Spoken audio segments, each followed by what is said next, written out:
Un temps vraiment à ne mettre que des trailers dehors ce jour-là sur les hauteurs de Bussan pour une reconnaissance en masse d'une des 10 montées sélectionnées pour faire partie de ce Céramique Vertical Vosges Challenge. À la baguette, un spécialiste, Benoît Gandolfi, le Vosgien qui fréquente le circuit mondial et qui a souhaité, via l'application Strava, proposer il y a quelques semaines ce défi collectif sans frais pour les participants, juste pour le plaisir de se jauger sur les chemins balisés pour la plupart les plus pentus du massif.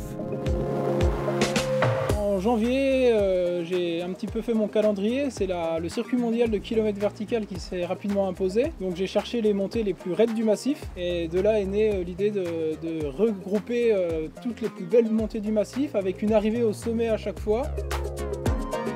L'idée c'était vraiment de créer un événement qui était fédérateur. Faire en sorte que ce challenge finalement puisse permettre à tous les Vosgiens un peu sportifs de se retrouver. La Mastart, c'est un petit peu la cerise sur le gâteau, mais si on a envie un matin, un soir après le boulot d'aller se faire une montée, eh ben, on met sa montre, on rentre tout de suite dans le challenge. Là on va prendre un petit sentier qui longe notre montée. Le mur c'est 1 km, 380 mètres de dénivelé. C'est clairement la pente la plus raide du challenge. Les règles du jeu sont simples, 10 montées, 10 sommets à gravir quand on le souhaite avant la fin de l'année.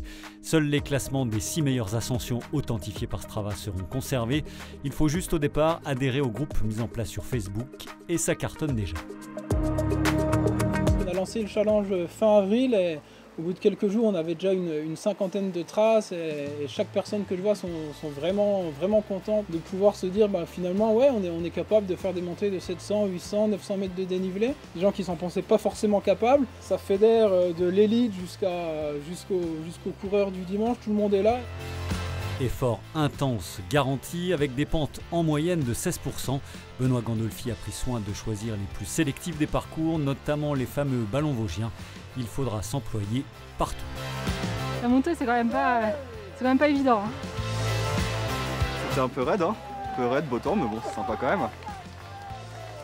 Aujourd'hui effectivement on a trouvé un modèle qui est plutôt pas mal. On a plein d'idées pour l'année prochaine. Nous on a envie de s'amuser, il y a plein de gens qui veulent s'amuser avec nous. Le classement final sera connu le 20 décembre, une deuxième saison de ce Céramique Vertical Vosges Challenge étendue à d'autres parcours et déjà dans les tuyaux.